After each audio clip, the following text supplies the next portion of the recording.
নিঝুম রজনীতে রাসূলে পাক সাল্লাল্লাহু আলাইহি ওয়াসাল্লাম ঘুমিয়ে আছেন। বাতাসও যেন নিঃশব্দ, এমন এক নীরব নিস্তব্ধ নিঝুম রজনী যে রাতে আকাশের প্রতিটি তারা যেন তাকিয়েছিল এক মহামানবের দিকে, যে রাতে পৃথিবীর বুকে গড়তে চলেছিল এক স্বপ্নের অলৌকিক দৃশ্য। ঠিক সেই সময় নবীজি সাল্লাল্লাহু আলাইহি ওয়াসাল্লাম স্বপ্নে দেখলেন হযরত জিবরাইল আলাইহিস সালাম তার নিকট তাশরিফ নিয়ে এসেছেন। হযরত জিবরাইলের হাতে একটি রেশমি রুমাল, যার ভিতরে যেন কোনো রহস্য লুকিয়ে আছে। নবীজি সাল্লাল্লাহু আলাইহি ওয়াসাল্লাম জিজ্ঞাসা করলেন, হে জিবরাইল, তোমার হাতে এটা কি? জিবরাইল আলাইহিস সালাম বিনয়ের সঙ্গে বললেন, ইয়া রাসূলুল্লাহ, আপনি নিজেই সরিয়ে দেখুন এর ভিতরে কি আছে, তাহলেই বুঝতে পারবেন এর ভিতরে কি। নবীজি সাল্লাল্লাহু আলাইহি ওয়াসাল্লাম জিবরাইলের হাত থেকে রুমালটি নিলেন এবং ধীরে ধীরে খুললেন। রুমালের ভিতরে দেখা গেল এক ছোট মেয়ের চেহারা, যার মুখমণ্ডল যেন নূরের আলোয় ভরপুর। নবীজি সাল্লাল্লাহু আলাইহি ওয়াসাল্লাম তাকে চিনে ফেললেন। এ তো আর কেউ নয়, এ তো আমার প্রিয় বন্ধু আবু বকরের মেয়ে আয়েশা। তিনি তখন জিবরাইল আলাইহিস সালামের দিকে তাকিয়ে বললেন, হে জিবরাইল, আমাকে কেন এই চেহারাটি দেখানো হলো? জিবরাইল আলাইহিস সালাম উত্তর দিলেন, ইয়া রাসূলুল্লাহ, তিনি সেই সৌভাগ্যবতী নারী যিনি এই পৃথিবীতে এবং পরকালেও আপনার স্ত্রী হবেন। তিনি তার ভালোবাসার স্নেহ দিয়ে আপনার সমস্ত দুঃখ, কষ্ট, বিরহ ভুলিয়ে দিবেন। এই কথা বলে জিবরাইল আলাইহিস সালাম অদৃশ্য হয়ে গেলেন। আর এই অদৃশ্য হওয়ার সঙ্গে সঙ্গে নবীজি সাল্লাল্লাহু আলাইহি ওয়াসাল্লামের ঘুম ভেঙে গেল। রাত তখনও গভীর, ঘরের কোণে নীরবতার শান্তি। নবীজি সাল্লাল্লাহু আলাইহি ওয়াসাল্লাম রুমের মধ্যে হাঁটতে হাঁটতে ভাবতে লাগলেন, তার চিন্তা ঘুরছে এক অদ্ভুত বিষয়। আবু বকরের মেয়ে আয়েশা, কিন্তু সে তো অনেক ছোট, সে এখন ঘরেই থাকে না, সারাদিনই এদিক সেদিকে ঘুরে বেড়ায়। কিভাবে এই ছোট মেয়েটি আমার স্ত্রী হিসাবে পরিগণিত হতে পারে? এমন ভাবনা নবীজির হৃদয়ে ঘুরছে। কিছুদিন আগেও তিনি আয়েশাকে দেখেছেন তার বান্ধবীদের সাথে পুতুল খেলায় মগ্ন আছে, আর সেই বালিকাই নাকি তার ভালোবাসা দিয়ে আমার সব ব্যথা ও কষ্ট বিরহ দূর করে দিবে। কিন্তু এইটুকু মেয়ে, সে ভালোবাসা বা সংসারের অর্থই বা কি বোঝে? এসব চিন্তায় নবীজি সাল্লাল্লাহু আলাইহি ওয়াসাল্লাম অস্থির হয়ে উঠলেন। হৃদয়ে যেন প্রশ্নে পড়ে গেল, কিন্তু আল্লাহর ইচ্ছা জানার জন্য তিনি ধৈর্য রাখলেন। তারপর 3 দিন পর পর তিনি একই স্বপ্ন দেখলেন। তিনি দেখলেন একই দৃশ্য, একই রেশমি রুমাল, একই চেহারা, সে আয়েশা। এবার তার হৃদয়ে আর কোনো দ্বিধা থাকলো না, কোনো সন্দেহ থাকলো না। তিনি মাথা পেতে আল্লাহ পাক রব্বুল আলামিনের দেওয়া নির্দেশ মেনে নিলেন এবং বুঝে নিলেন আল্লাহ তাআলা এটাই চাচ্ছেন, যেন আয়েশা রাদিয়াল্লাহু তাআলা আনহা নবীজির জীবন সঙ্গিনী হয়। এরপর একদা রাসূলুল্লাহ সাল্লাল্লাহু আলাইহি ওয়াসাল্লাম হযরত খাদিজা রাদিয়াল্লাহু তাআলা আনহা ইন্তেকালের পরে তার একাকিত্ব কাটানোর জন্য আবু বকর সিদ্দিক রাদিয়াল্লাহু তাআলা আনহুর বাসায় বেড়াতে গেলেন।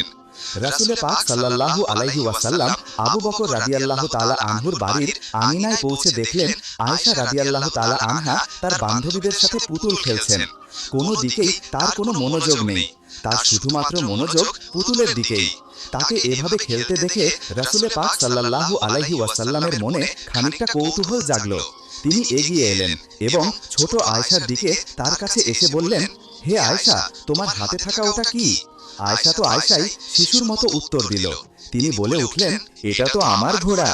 এবার রাসূল পাক সাল্লাল্লাহু আলাইহি ওয়াসাল্লাম অবাক হওয়ার ভান করে বললেন, আচ্ছা ঠিক আছে, বুঝলাম, কিন্তু তোমার ঘোড়ার যে পাখা দেখছি, ঘোড়ার তো পাখা হয় না, হে আয়েশা। তখন আয়েশা রাদিয়াল্লাহু তাআলা আনহা নবীজির কথা শুনে সাথে সাথে উত্তর দিয়ে বললেন, আপনাকে কে বলেছে ঘোড়ার পাখা হয় না? আপনি কি জানেন না আল্লাহর নবী হযরত সুলাইমান আলাইহিস সালামের ঘোড়ার পাখা ছিল? তার এমন জবাব শুনে রাসূল পাক সাল্লাল্লাহু আলাইহি ওয়াসাল্লাম দারুণভাবে হেসে উঠলেন।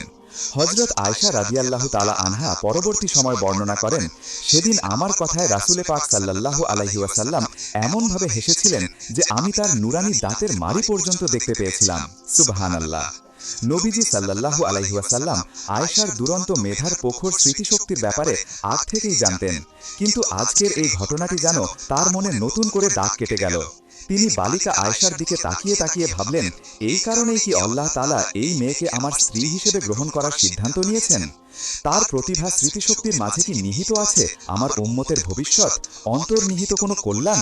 বস্তুত পরবর্তী জীবনে সেটাই হয়েছিল। অর্থাৎ সর্বাধিক হাদিস বর্ণনাকারী 7 জন সাহাবীর মধ্যে আয়েশা রাদিয়াল্লাহু তাআলা আনহা ছিলেন অন্যতম। তার প্রখর মেধার কারণে তিনি একাই রাসূলে পাক সাল্লাল্লাহু আলাইহি ওয়াসাল্লামের 2210টি হাদিস বর্ণনা করেছেন। সুবহানাল্লাহ। এরপরে নবীজি সাল্লাল্লাহু আলাইহি ওয়াসাল্লাম ভাবতে থাকলেন কিভাবে আয়েশা রাদিয়াল্লাহু তাআলা আনহাকে বিবাহের প্রস্তাব দিবেন। এরপরে তিনি খাওয়ালা বিনতে হাকিমের কাছে গেলেন। খাওয়ালা বিনতে হাকিম ছিলেন খাদিজা রাদিয়াল্লাহু তাআলা আনহার অন্তরঙ্গ বান্ধবী। খাদিজা রাদিয়াল্লাহু তাআলা আনহা ইন্তেকালের পরে তিনি রাসূলে পাক সাল্লাল্লাহু আলাইহি ওয়াসাল্লামের পক্ষ থেকে সাউদা বিনতে জামার নিকটে বিয়ার প্রস্তাব নিয়ে গিয়েছিলেন। আর এই তার মাধ্যমেই নবীজি এবং সাউদা রাদিয়াল্লাহু তাআলা আনহার মাঝে বিবাহ সংগঠিত হয়েছিল। রাসূলে পাক সাল্লাল্লাহু আলাইহি ওয়াসাল্লামের জন্য অন্য বিয়ের ক্ষেত্রে অবদান রেখেছেন। এজন্য রাসূলুল্লাহ সাল্লাল্লাহু আলাইহি ওয়াসাল্লাম একদা খাওয়ালা বিনতে হাকিমের নিকটে ভ্রমণ করলেন এবং তার বাড়িতে গিয়ে রাসূলে পাক সাল্লাল্লাহু আলাইহি ওয়াসাল্লাম খাওয়ালা বিনতে হাকিমের নিকট সমস্ত স্বপ্নের কথা খুলে বললেন এবং আবু বকর রাদিয়াল্লাহু তাআলা আনহুর নিকট এই প্রস্তাব পাঠানোর জন্য তাকে আদেশ করলেন। রাসূলে পাক সাল্লাল্লাহু আলাইহি ওয়াসাল্লাম যখন খাওয়ালা বিনতে হাকিমের নিকট সকল স্বপ্নের কথা খুলে বললেন, খাওয়ালা বিনতে হাকিম অত্যন্ত খুশি হলো এবং তিনি রাসূলে পাক সাল্লাল্লাহু আলাইহি ওয়াসাল্লামের বিয়ের প্রস্তাব নিয়ে হযরত আবু বকর রাদিয়াল্লাহু তাআলা আনহুর বাড়ির উদ্দেশ্যে রওনা দিলেন। খাওয়ালা বিনতে হাকিম হযরত আবু বকর রাদিয়াল্লাহু তাআলা আনহুর বাড়িতে গিয়ে হযরত আবু বকর রাদিয়াল্লাহু তাআলা আনহুকে সেদিনের জন্য বাসায় পেলেন না। তাকে বাসায় না পেয়ে খাওয়ালা বিনতে হাকিম হযরত আবু বকর রাদিয়াল্লাহু তাআলা আনহুর স্ত্রী উম্মে রুমালের নিকট গমন করলেন এবং তাকে নবীজির পক্ষ থেকে সকল কথাগুলো শোনালেন। খাওয়ালা বিনতে হাকিমের জবান থেকে এই কথাগুলো শুনে উম্মে রুমান অত্যন্ত খুশি হয়ে গেলেন। খুশিতে তার বাকরুদ্ধ হয়ে গেল। তিনি অপেক্ষায় ছিলেন কখন এই শুভ সংবাদটি আবু বকর রাদিয়াল্লাহু তাআলা আনহুর কানে পৌঁছাবেন। আল্লাহর কি মহিমা! খাওয়ালা বিনতে হাকিম সেই বাড়ি থেকে বের হয়ে আসার আগেই হযরত আবু বকর রাদিয়াল্লাহু তাআলা আনহু বাড়িতে এসে উপস্থিত হলেন। হযরত আবু বকর রাদিয়াল্লাহু তাআলা আনহু উপস্থিত হবার পর খাওয়ালা বিনতে হাকিম হযরত আবু বকর রাদিয়াল্লাহু তাআলা আনহুকে দেখা মাত্রই আল্লাহ তাআলার দরবারে শুকরিয়া আদায় করলেন এবং হযরত আবু বকর রাদিয়াল্লাহু তাআলা আনহুকে লক্ষ্য করে বললেন, হে আবু বকর, আপনি খেয়াল করে শুনুন, রাসূলুল্লাহ সাল্লাল্লাহু আলাইহি ওয়াসাল্লাম আয়েশার জন্য বিয়ের প্রস্তাব নিয়ে আমাকে পাঠিয়েছেন আপনার নিকটে। এতে আপনার মতামত কি? আমাকে মেহেরবানি করে খুলে বলুন। খাওলার মুখ থেকে এমন কথা শুনে হযরত আবু বকর রাদিয়াল্লাহু তাআলা আনহু খুশিতে আত্মহারা হয়ে গেলেন, কেননা তিনি রাসূলে পাক সাল্লাল্লাহু আলাইহি ওয়াসাল্লামের সাথে আত্মীয়তার সম্পর্ক করতে চেয়েছিলেন, কিন্তু কখনো মুখ ফুটে তিনি বলতে পারেননি। তবে আজকে যেহেতু নবীজি সাল্লাল্লাহু আলাইহি ওয়াসাল্লাম নিজ থেকে প্রস্তাব পাঠিয়েছেন, এই খবরে আবু বকর রাদিয়াল্লাহু তাআলা আনহু আল্লাহ তাআলার দরবারে সেজদায় পতিত হলেন আর তিনি বুঝে নিলেন অবশ্যই এটা আল্লাহ তাআলার পক্ষ থেকে হুকুম। আল্লাহই চাচ্ছেন যেন আমি আমার মেয়েকে নবীজির নিকট বিয়ের ব্যবস্থা করে দেই। সেজদা থেকে মাথা উত্তোলন করে তিনি একটি বিষয় চিন্তিত হয়ে বললেন এবং খাওলাকে লক্ষ্য করে বললেন, হে খাওলা, এই বিয়ে কিভাবে হতে পারে? রাসূলে পাক সাল্লাল্লাহু আলাইহি ওয়াসাল্লাম তো আমার ভাই আর আয়েশা তার ভাতিজি, ভাতিজির সাথে তো বিয়ে হতে পারে না। আবু বকর রাদিয়াল্লাহু তাআলা আনহুর এই কথা শুনে খাওলা রাসূলে পাক সাল্লাল্লাহু আলাইহি ওয়াসাল্লামের কাছে সমাধান আনতে গেলেন।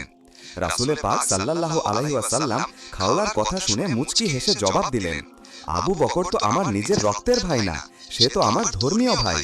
সেক্ষেত্রে এই বিয়েতে সম্পর্ক নিয়ে কোনো সমস্যা নেই। নবীজির কথা শেষ হওয়ার পরেই খাওয়ালা খুশি মানে আবু বকর রাদিয়াল্লাহু আনহুকে খুশির সংবাদ দেওয়ার উদ্দেশ্যে রওনা করলেন এবং তাকে সব কথা খুলে বললেন। হযরত আবু বকর রাদিয়াল্লাহু তাআলা আনহু এই খুশির সংবাদ শুনে তার অন্তরে খুশির খুশবু বইতে শুরু করলো।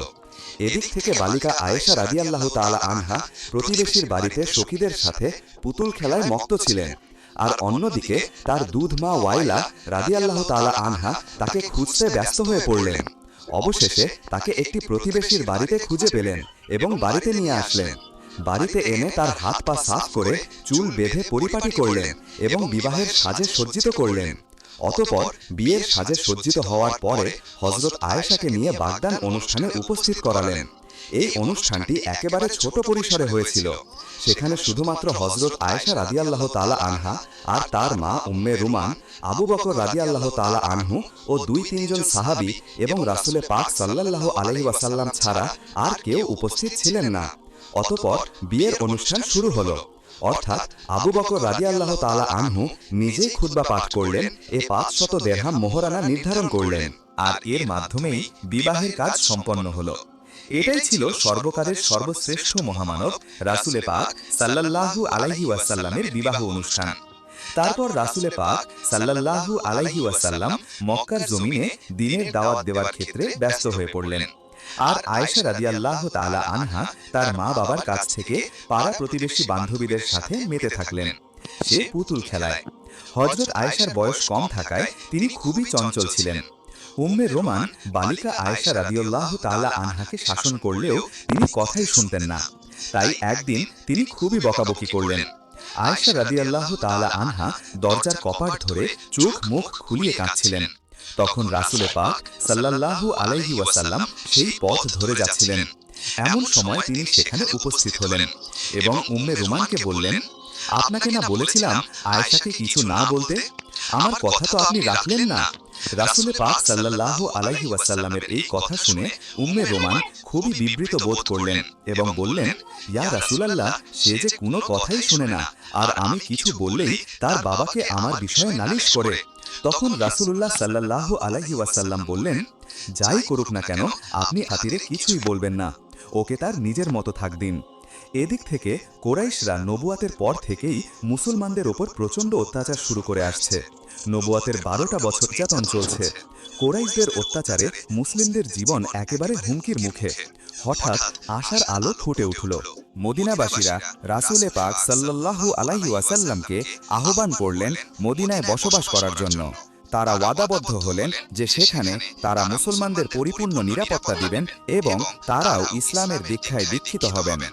মদিনাবাসীর সঙ্গে গোপনে চুক্তি সম্পন্ন হওয়ার পর রাসূলে পাক সাল্লাল্লাহু আলাইহি ওয়াসাল্লাম সাহাবীদের নির্দেশ দিলেন 2-1 জন করে মদিনায় চলে যেতে, তবে যেতে হবে অত্যন্ত গোপনে, যাতে করে মক্কার কাফেরেরা জানতে না পারে।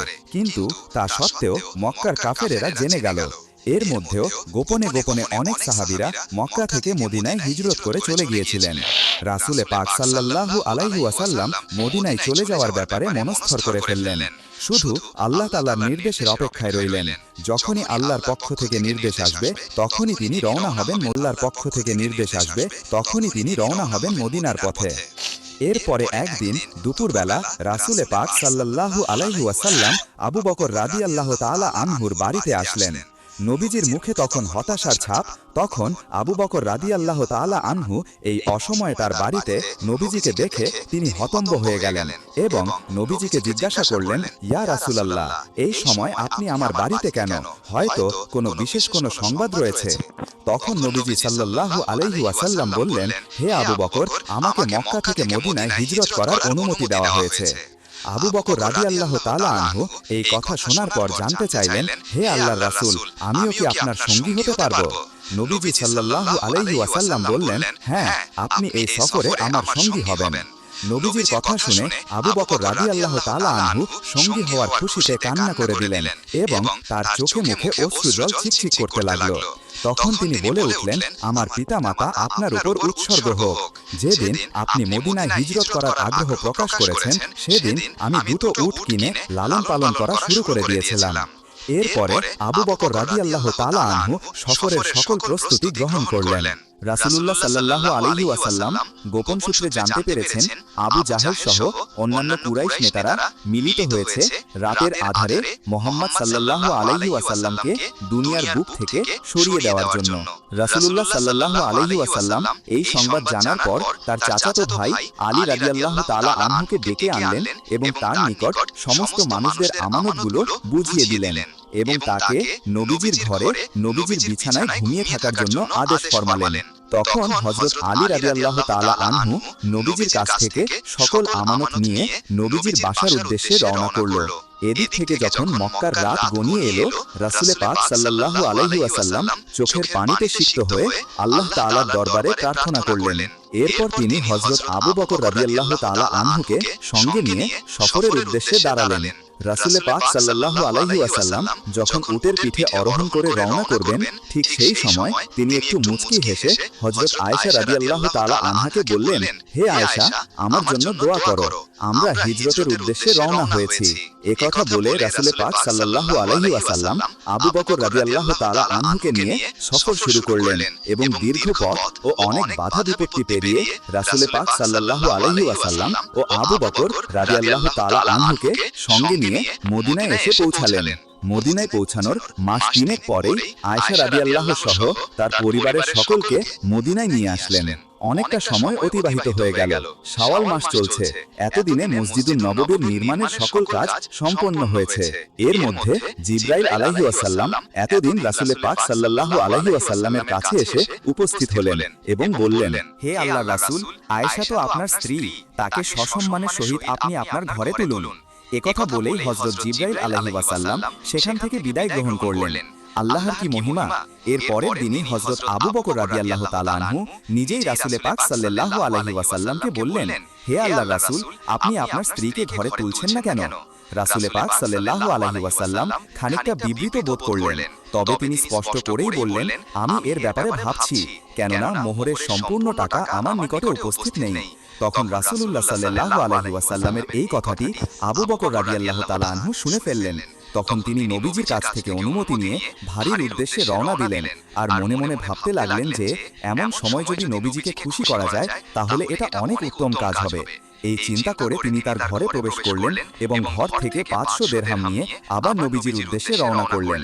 নবীজির নিকট গিয়ে সমস্ত টাকা রাসূল পাক সাল্লাল্লাহু আলাইহি ওয়াসাল্লামকে হাদিয়া দিলেন। রাসূলুল্লাহ সাল্লাল্লাহু আলাইহি ওয়াসাল্লাম আবু বকর রাদিয়াল্লাহু তাআলা আনহুর হাদিয়া গ্রহণ করলেন এবং এই হাদিয়াগুলো হযরত আয়েশা রাদিয়াল্লাহু তাআলা আনহার মোহরানা হিসাবে তার নিকট পৌঁছে দিলেন। এর মাধ্যমে তিনি তার মোহরানা আদায় করে দিলেন। তখন আয়েশা রাদিয়াল্লাহু তাআলা আনহার বয়স মাত্র 9 বছর। রাসূল পাক সাল্লাল্লাহু আলাইহি ওয়াসাল্লাম আল্লাহ তাআলার হুকুমে তার বিবাহিত স্ত্রী আয়েশা রাদিয়াল্লাহু তাআলা আনহাকে নিজের বাসায় নিয়ে আসবেন। সেই উদ্দেশ্যে রাসূল পাক সাল্লাল্লাহু আলাইহি ওয়াসাল্লাম সাহাবায়ে কেরামদেরকে নিয়ে এবং আবু বকর রাদিয়াল্লাহু তাআলা আনহুর পরিবারকে নিয়ে ছোট একটি অনুষ্ঠান করলেন। সে অনুষ্ঠানের মাধ্যমেই আয়েশা রাদিয়াল্লাহু তাআলা আনহাকে নিজের বাসায় নিয়ে আসলেন। আর এর মাধ্যমেই শুরু হলো রাসূল পাক সাল্লাল্লাহু আলাইহি ওয়াসাল্লাম এবং আয়েশা রাদিয়াল্লাহু তাআলা আনহার সংসার জীবন। এর কিছুদিন পরে রাসূলুল্লাহ সাল্লাল্লাহু আলাইহি ওয়াসাল্লামকে একদিন আয়েশা রাদিয়াল্লাহু তাআলা আনহা সাহস করে জিজ্ঞাসা করলেন, হে আল্লাহর রাসূল, সত্যি করে বলুন তো আপনি আমাকে কতটুকু ভালোবাসেন? তখন রাসূলুল্লাহ সাল্লাল্লাহু আলাইহি ওয়াসাল্লাম একটু চিন্তা করে বললেন, তোমার ও আমার মধ্যে ভালোবাসার বন্ধন এমন শক্ত যেমন একটি রশির মধ্যে সুতাগুলো শক্তভাবে জড়িয়ে থাকে, যা সহজে ছিঁড়ে যায় না। রাসূলুল্লাহ সাল্লাল্লাহু আলাইহি ওয়াসাল্লামের এই জবাব শুনে আয়েশা রাদিয়াল্লাহু তাআলা আনহা খুবই খুশি হলেন। এরপর থেকে তিনি প্রায় রাসূলুল্লাহ সাল্লাল্লাহু আলাইহি ওয়াসাল্লামকে জিজ্ঞাসা করতেন, হে আল্লাহর রাসূল, আপনার ভালোবাসার বন্ধনের কি অবস্থা? আগের মতো আছে নাকি ঢিল হয়ে গেছে? তখন রাসূলুল্লাহ সাল্লাল্লাহু আলাইহি ওয়াসাল্লাম আয়েশা রাদিয়াল্লাহু আনহার এই দুষ্টামির জবাবে বলতেন, ভালোবাসার সেই বন্ধন আগের মতোই ধীরে আছে, বন্ধনে কোনো দুর্বলতা বা পরিবর্তন আসেনি। সুবহানাল্লাহ। হযরত আয়েশা রাদিয়াল্লাহু তাআলা আনহার পিতা হযরত আবু বকর রাদিয়াল্লাহু তাআলা আনহু একদিন রাসূল পাক সাল্লাল্লাহু আলাইহি ওয়াসাল্লামের ঘরের পাশ দিয়ে যাচ্ছিলেন। এমন সময় তিনি হঠাৎ করে আয়েশা রাদিয়াল্লাহু তাআলা আনহার উঁচু গলার শব্দ শুনতে পেলেন। তাই তিনি থমকে দাঁড়ালেন এবং ঘরের ভিতরে প্রবেশ করলেন। ঘরের ভিতরে প্রবেশ করা মাত্রই তিনি বলা শুরু করলেন, হে আয়েশা, রাসূলুল্লাহ সাল্লাল্লাহু আলাইহি ওয়াসাল্লামের সামনে উচ্চ গলায় কথা বলা তো দূরের কথা, তার কোনো কথার দ্বিমত পর্যন্ত করিনি। আর তুমি এই বয়সে রাসূলুল্লাহ সাল্লাল্লাহু আলাইহি ওয়াসাল্লামের সামনে রাগ দেখে কথা বলছো। এই কথা বলেই তিনি রাগে অমৃত হয়ে আয়েশা রাদিয়াল্লাহু তাআলা আনহার গায়ে হাত তোলার চেষ্টা করলেন। কিন্তু তখনই রাসূলুল্লাহ সাল্লাল্লাহু আলাইহি ওয়াসাল্লাম আয়েশা রাদিয়াল্লাহু তাআলা আনহাকে পিছনে আড়াল করে নিলেন। নবীজির শাসন করতে বাধা দেওয়ায় আয়েশা রাদিয়াল্লাহু তাআলা আনহাকে শুধুমাত্র ধমক দিয়ে আবু বকর রাদিয়াল্লাহু তাআলা আনহা বাহিরে চলে গেলেন। তিনি বাহিরে যেতেই রাসূলুল্লাহ সাল্লাল্লাহু আলাইহি ওয়াসাল্লাম আয়েশা রাদিয়াল্লাহু তাআলা আনহাকে সামনে আনলেন এবং তার চোখের দিকে তাকিয়ে বললেন, দেখলে তো কিভাবে তোমার বাবার হাত থেকে তোমাকে রক্ষা করলাম, নয়তো আজকে তুমি তার মার খেয়ে মাটিতে শুয়ে পড়তে। নবীজি সাল্লাল্লাহু আলাইহি ওয়াসাল্লামের এই কথা শুনে হযরত আয়েশা রাদিয়াল্লাহু তাআলা আনহা লজ্জা রাঙিয়ে হাসি দিয়ে স্বামীর শুকরিয়া আদায় করলেন। এরপরে দুজনেই একসাথে হেসে উঠলেন। হযরত আয়েশা রাদিয়াল্লাহু তাআলা আনহাকে নিয়ে নবীজি সাল্লাল্লাহু আলাইহি ওয়াসাল্লাম যেই ঘরে থাকতেন কিতাবের মাঝে এই ঘরের বর্ণনা এইভাবে এসেছে। তা ছিল ছোট একটি ঘর। চারপাশের দেয়াল মাটির তৈরি ছিল। ছাদের ছাউনি ছিল খেজুর পাতা ও খেজুর ডালের তৈরি। বৃষ্টির পানি যেন ঘরের ভিতরে না আসে, এই জন্য ছাউনির উপরে ছিল কম্বল জাতীয় এক ধরনের কাপড়ের বিছানা। এই ঘরটি ছিল রাসূল পাক সাল্লাল্লাহু আলাইহি ওয়াসাল্লাম ও তার স্ত্রী হযরত আয়েশা রাদিয়াল্লাহু তাআলা আনহার ঘর। আয়েশা রাদিয়াল্লাহু তাআলা আনহাও বলেন, আমাদের সংসার জীবন এতটাই সাদামাটা ছিল যে ঘরে বাতি জ্বালানোর জন্য সামান্য তেলটুকুই ছিল না। প্রায় এমন হতো যে মাস চলে যেত, বাতি জ্বালানোর জন্য তেলের ব্যবস্থা করা থাকতো না। চাঁদের আলোতেই কেটে যেত বড়া পূর্ণিমা কিংবা আগার অমাবস্যা। বস্তুত রান্নার জন্যই তো তেল থাকতো না, তাহলে বাতি জ্বালানোর জন্য তেল কোথা থেকে আসবে? আয়েশা রাদিয়াল্লাহু তাআলা আনহা আরো বলেন, যদি আমাদের বাতি জ্বালানোর জন্য তেল থাকতো তবে সেটা দিয়ে আমরা রান্নার কাজেই ব্যবহার করতাম। এজন্য আমাদের অবশিষ্ট কোনো তেলই থাকতো না। এভাবে মাসের পর মাস আমরা অতিবাহিত করেছি। কোনো সাহাবী কিছু হাদিয়া দিলে সেটাই হয়তো নবী করিম সাল্লাল্লাহু আলাইহি ওয়াসাল্লাম ও তার পরিবারের একবেলা আয়োজন। আর সাহাবেরা শুধুমাত্র 2-4টা খেজুর কিংবা এক বেলা দুধ বা 2-1টি রুটি তো হাদিয়া দিত, কিন্তু ভালোবাসার কমতি ছিল না। আমাদের পরিবারের সামান্য খাবার হলেও দুজনে একসাথে খাবার খেতে বসতাম। অন্ধকারে যখন আমরা খাবার শুরু করতাম, একই খাবারের উপর দুজনে হাত পড়ে যেত, তখন আমরা ভাগাভাগি করে খেতাম।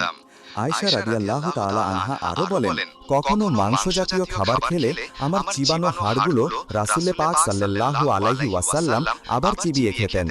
পানি খাওয়ার পেয়ালা থেকে আমি পানি পান করার পরে যেই স্থান থেকে আমি পানি পান করেছি সেই স্থানে রাসূল পাক সাল্লাল্লাহু আলাইহি ওয়াসাল্লাম মুখ লাগিয়ে পানি পান করতেন। সুবহানাল্লাহ। এভাবে রাসূল পাক সাল্লাল্লাহু আলাইহি ওয়াসাল্লাম এবং আয়েশা রাদিয়াল্লাহু তাআলা আনহার দাম্পত্য জীবন খুবই সুখময় ছিল। যদিও তাদের ছোট কুটিরে কোনো ভালো আসবাবপত্র ছিল না, কিন্তু ভালোবাসায় পরিপূর্ণ ছিল সেই ঘর। তাদের সংসার যেন আল্লাহর জান্নাতের একটি টুকরো ছিল। টাকা পয়সা ধন দৌলত মানুষের শান্তি এনে দিতে পারে না। মানুষের একমাত্র শান্তি হচ্ছে মনের শান্তি। যে তার মনের শান্তি পেয়েছে সে পৃথিবীর সবকিছু পেয়ে গিয়েছে। রাসূল পাক সাল্লাল্লাহু আলাইহি ওয়াসাল্লামের এই জীবনী থেকে আমরা এটাই শিক্ষা পাই। আল্লাহ তাআলা আমাদের প্রত্যেকটি ফ্যামিলিতে এমন শান্তির ব্যবস্থা করে দিক, অল্পতেই বরকত ও সংসারে শান্তি দান করুক। আমিন। প্রিয় দর্শক, এমন ভিডিও দেখতে আমাদের চ্যানেলটি সাবস্ক্রাইব করে রাখুন।